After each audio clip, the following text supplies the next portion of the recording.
Page 56, exercise 2.2. Now, in Unit 2, they're introducing you to more of the black key stuff. We've already had sharps and flats, so you've had some of the black key stuff. You kind of know what they're about. But now they're introducing you to key signatures. If you look at the beginning of the grand staff on this exercise, you see all the normal stuff. You have the treble clef and the bass clef. You have the 3/4, the time signature. But now there's a flat sign. It could be sharp signs. It could be whatever. That's called a key signature. And that indicates the key. So what's the key? Well, music is based on harmony, and it's grouped into keys. We've been dealing with C major. You did the C major scale. That was in the key of C. The key of C has no sharps or flats. All the exercises you've done in the book so far have been in the key of C major. You just didn't know it, but they were. If you look at this piece, you see one flat in the key signature. That is the key of F major. And at this point, I would tell you, go do my scale video on F major scale, the beginner part, and learn the F major scale. Generally, you're going to do the signature or the scale for the key you're in, whatever you're working on. I could get into a lot of deal. I don't really want to. They're throwing a lot of stuff. I don't like them throwing all this at you all at one time. It's just like, you got to have time to digest things. I'm going to keep it simple. What it says, if you look at the flat sign at the beginning, look at the treble clef. The flat sign's on the middle line. Well, if a note were to be on that line, it would be a B. So what it's telling you is all B's, no matter where they are, all B's are automatically going to be flat, unless they have a natural sign. Well, look across over a couple measures over there, and you'll see a B with a natural sign in front of it. They want you to play a B natural. If the natural sign were not there, you'd have to play a B flat, which is here. It's a little weird here because, first off, this is not in the key of F major. Secondly, there are no B flats in this piece, and it's like, what's going on? You know, it's like, really, is this the best example, Humphries, that you can come up with? Seriously? However, I don't want to confuse you too much.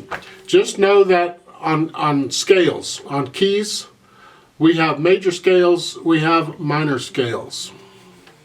And there is a major and a minor scale to go with every key signature. So when I look at one flat, I'm thinking instantly F major, because I always go with the major first. But then I look at this and I see this is not in F major. I can tell just by listening to it and through experience. This is in the minor. The minor key with one flat is D minor. And that's what this is in, D minor. At that point, I got to tell you, well, go do my scale video on D minor. Do the beginning part. Just one octave up and down. Learn the scale D minor. This piece has no B flats in it. They want B naturals in everywhere. So you're thinking, so why is there a B flat in the key signature? Why don't they just leave it off? And it has to do with music theory. This is in the key of D minor. D minor has one flat, therefore they have to put a flat in the key signature. Whether you're going to use it or not, it's got to be there. According to the theorist, it's got to be there. And you simply use natural signs to get rid of it when you don't want it. Well, they've also got C sharps in here. And that's actually quite common in a minor scale.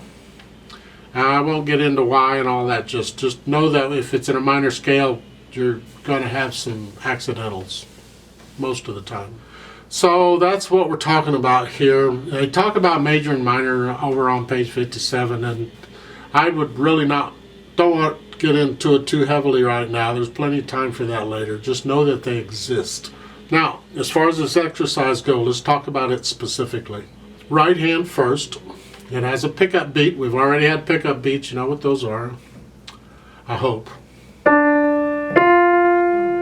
You're in this position. Follow the fingering because you're not in a 5-finger position. You have the dotted rhythm. 1, and 2 and 3 and, because the 3/4 time. And just follow their fingering and you'll be fine. Other than that, there's really nothing tricky. You're moving around a little bit, but if you'll follow their fingering and you get in the C sharps and the B naturals everywhere they go, and the dotted rhythm everywhere it goes, and the fingering everywhere it goes, it should be perfect. You know, what big deal. The left hand only has pretty much these 2-note chords. Actually, it would be a triad. D minor triad. They're leaving out the middle note. It has a different quality of sound when you do that. It's like a hollow sound. And then the next chord coming. And these are tied, so you're going to hold each one down 6 counts. And then again. But again, if you leave your hand in this position, all you got to do is aim one finger, the thumb or whatever, and aim.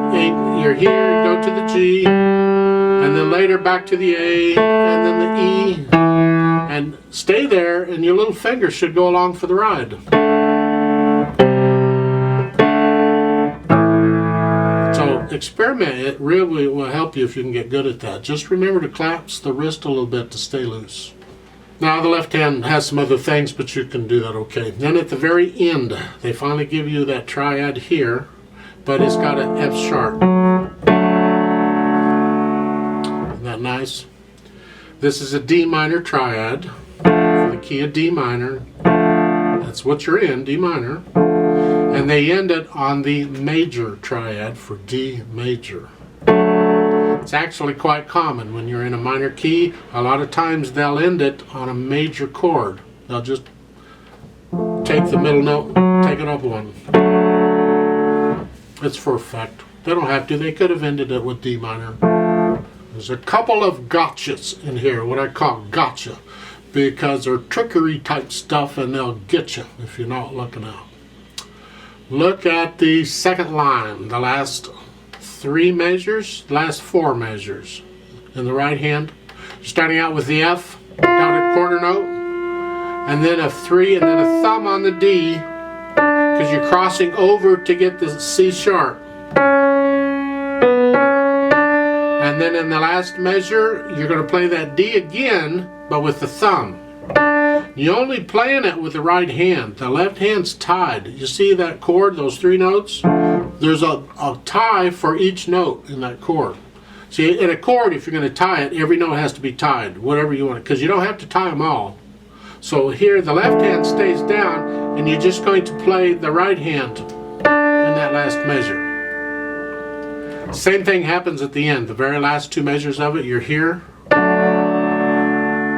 And now, in the last measure, you're going to play the D in the right hand, but you're going to hold the left hand down. And it doesn't matter what finger you use. You can use 4th finger again because you're over, you're done now. Or you can go to 1st if you want. It's up to you. Just hold the left hand down. Now this crossing over, this happens again at the bottom. So just be aware of it.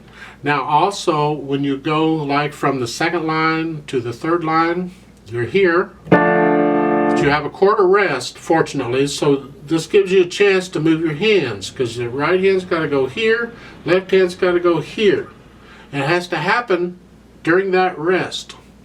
So if you can, it's kind of hard to move both hands at once, especially when they're going in different directions and different amounts and whatever. I suggest first you simply reach out with the right hand and get those notes there, put it in position here.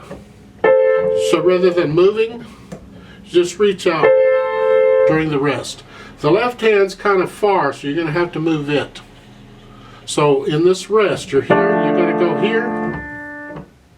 You just practice the hand moves, because you got to do it without hesitating. It's got to be right on the beat. That happens again going from the 3rd line to the 4th line, except here we don't get a rest. But the left hand's a little closer to where you need it to be. So you're here at the end of the 3rd line. Now the right hand's got to go way up here. There's no rest. So just know where you are and where you're going and what fingers are involved, and practice that.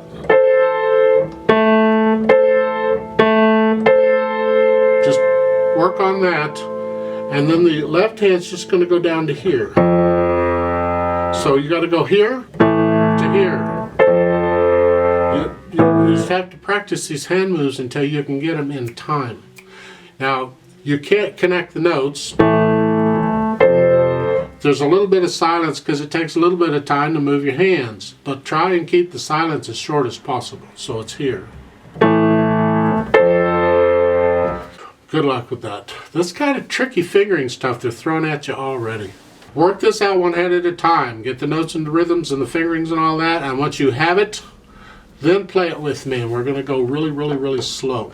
I'm going to give us 5 counts, a full 3 counts, because there's 3 beats in a measure, and then 2 counts because there's a pickup beat, and we actually come in on count 3. So it's 1, 2, 3, and then you play. So, go ahead and put your hands where they go. Right hand and left hand. All right.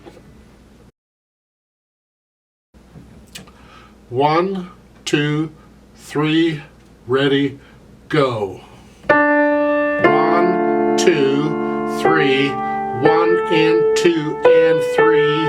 1, 2, 3, 1, 2 and 3 and 1, 2 and 3 and 1 and 2 and 3 and 2, 3, 1, 2. 2 and 3 and 1, 2, 3, 1 and 2 and 3 and 1 and 2 and 3 and 1, 2 and 3 and 1, 2, 3, 1, 2, rest. 2, 3, 1, 2 and 3 and 1, 2, 3, 1 and 2 and 3 and 1, 2, 3, 1 and 2 and 3 and 1, 2, 3, 1, 2, 3.